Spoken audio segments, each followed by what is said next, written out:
Good Wednesday, everyone. Our weather map for today shows us kind of right between two systems that are really going to make a big stink for our Wednesday. And that's looking over in the Carolinas where they have a severe weather risk.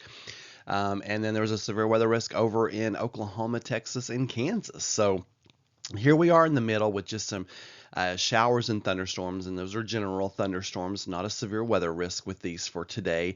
You'll also notice down to our south a severe weather risk right along central Florida, right along the Space Coast there. So those folks will be weather aware for the risk for strong to severe thunderstorms down there as well. And they need the rain. They are very dry, and they have been very hot, but they certainly don't need the severe weather. Elsewhere across the country, you see more showers up across the northeast U.S., more showers up across the northern plains, and yes, there's even a few snowflakes flying across portions of Wyoming, Colorado, and Utah.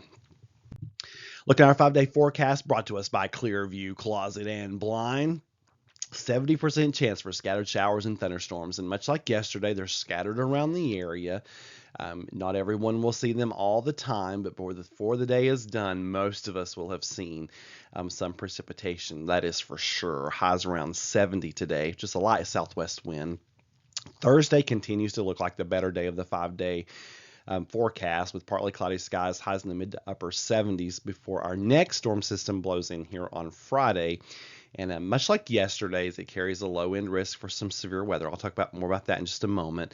And then 70% chances last with us through Saturday, unfortunately. But again, it's scattered showers and thunderstorms. If you want to take a chance with your outdoor activities, just make sure you keep an eye on that radar and stay safe from that lightning. Highs each day in the low 70s. A little bit windy on Friday, but those should die down a little bit on Saturday. And then Sunday, looking like a 30% chance for showers with a northwest wind 10 to 15. So stay tuned for that Sunday forecast. Hopefully that'll continue to trend drier, and so we'll at least get half our weekend in with some nice weather.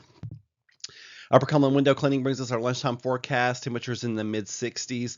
And again, a pretty darn good chance for scattered showers and thunderstorms across the area at your lunch hour.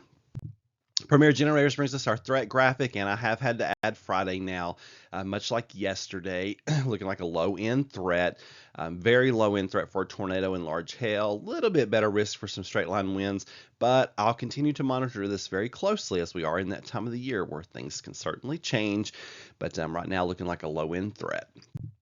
On this day in 1968, a tornado touched down southwest of Anchorage, Alaska. It was the second of just 3 tornadoes reported in Alaska since 1950.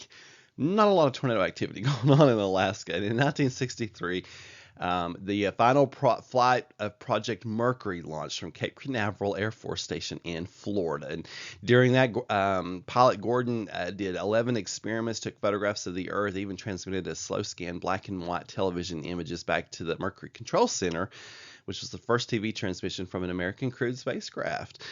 Cooper orbited the Earth 22 times and spent 34 hours and 20 minutes in space, which was the longest space flight of that time. He was supposed to sleep for as much as 8 hours, but no. He slept only intermittently during portions of the flight. Yeah, I would think so. You folks have a wonderful Wednesday and keep looking up. For more weather information, meteorologistmark.com.